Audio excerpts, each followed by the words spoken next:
Pretty much anything in here. We just ask that you be careful because some of it's kind of fragile. All right. Yeah, we get the lights on first here.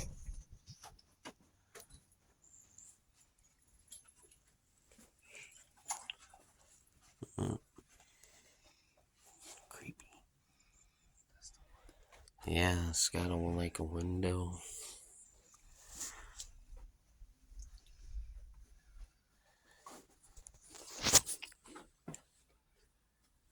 So kind of the way we usually run them is it's semi self-guided.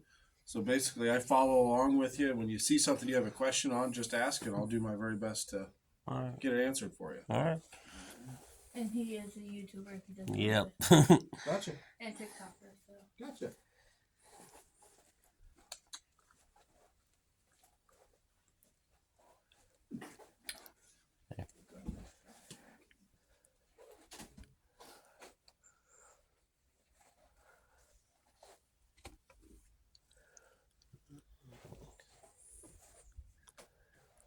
This is the actual gun that shot Lincoln.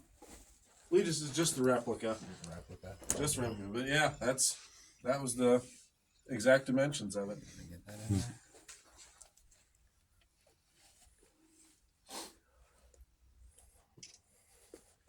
Yeah, there's a casket. No, I heard there's caskets in here that carried like famous people and stuff. And Not the caskets themselves, but the same models. okay. So like this one behind you would have been like the same model that Al Capone was put in. Okay. Behind you again here, this Marcellus.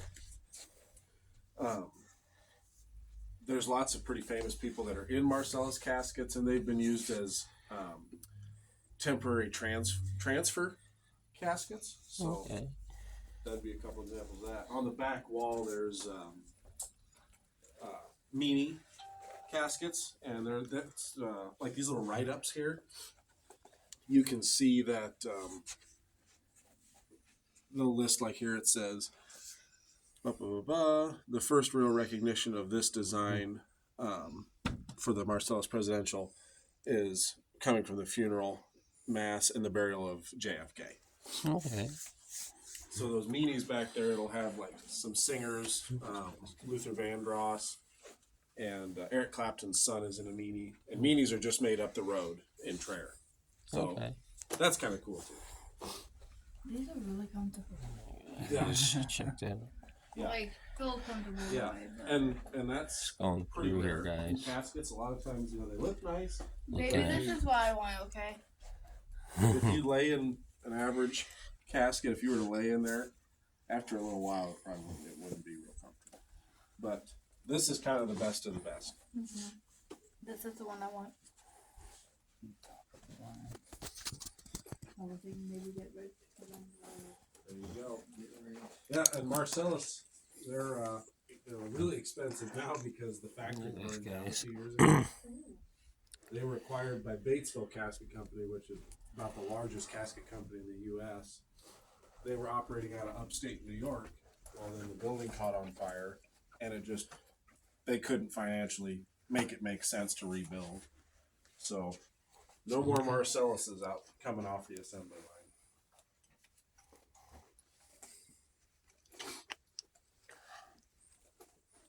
You know, back in the olden days, they used to put a bell in the caskets.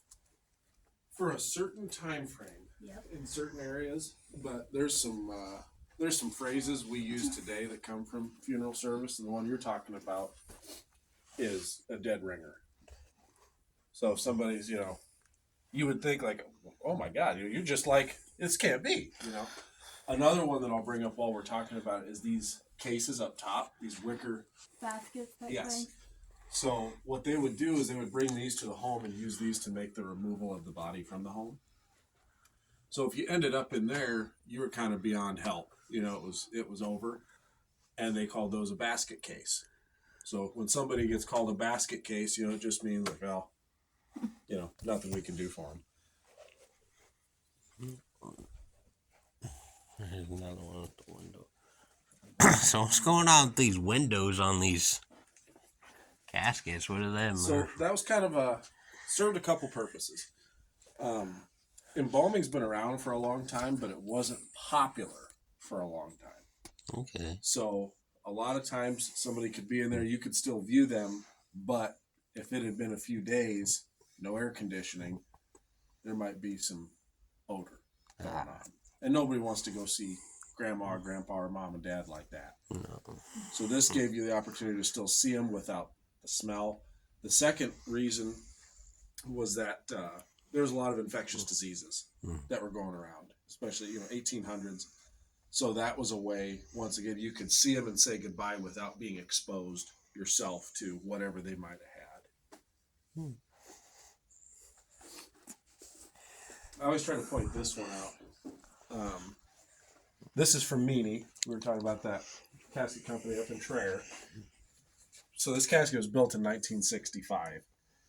You can see right there where that stuff's bent in.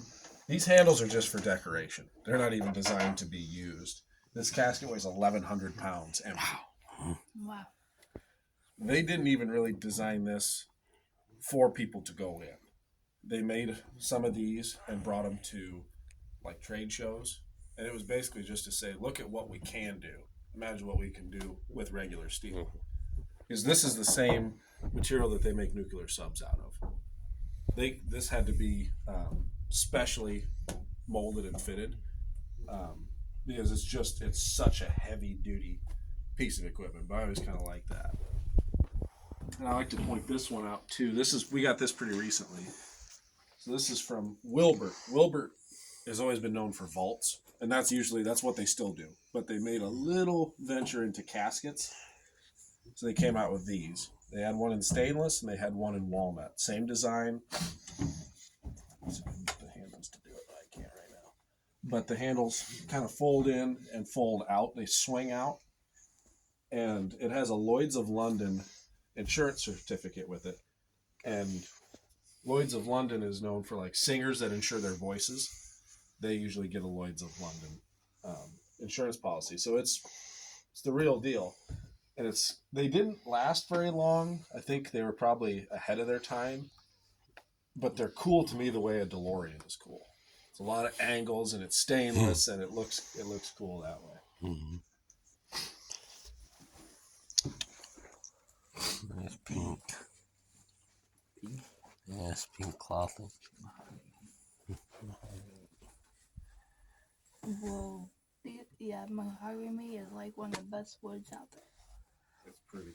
It's pretty, yeah. It's pretty. I'll show you something on this casket. I really like this. I wish they still had a lot of caskets that did this today. Let's see. Then the sides all fold up, so it comes down. It meets flush, but for viewing, it comes down like that. I really like that little That's attention awesome. to detail. Because they've got little kids coming up here and they can just lean on this and look over. Yeah. Yeah, you don't so much feel like, when it's up, you feel like you're looking down. Yeah. But when it's like this, you're kind of on a more even Level. level with it. Especially for short people like me. Yes. Chapman, my dad knows is already up there. Oh yeah. And I'm like, such growing.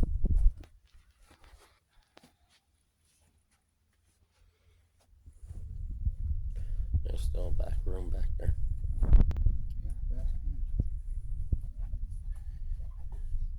Honey, I want a really comfy casket, okay? Yeah.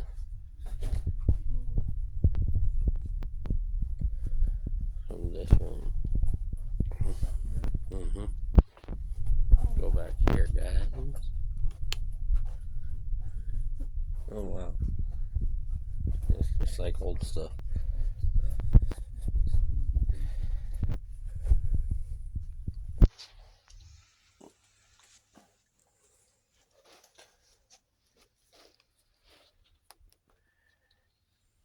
They got some Egyptian stuff. No mummy though. No mummy. Yeah, he's like, is there gonna be a mummy? Not quite.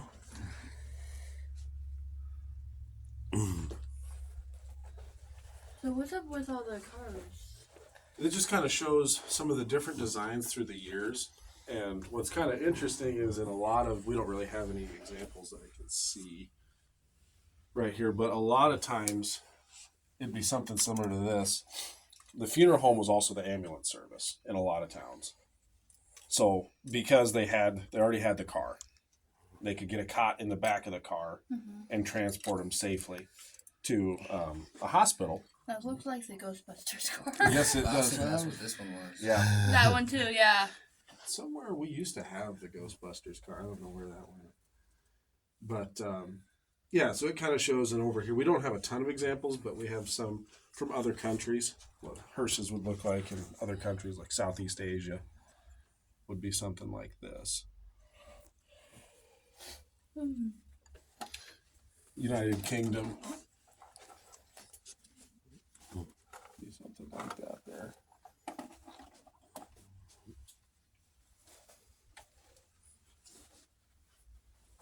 What's that over there? Oh, book it.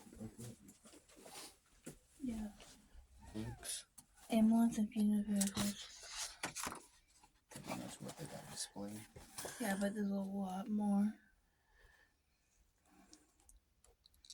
They changed a lot over the years.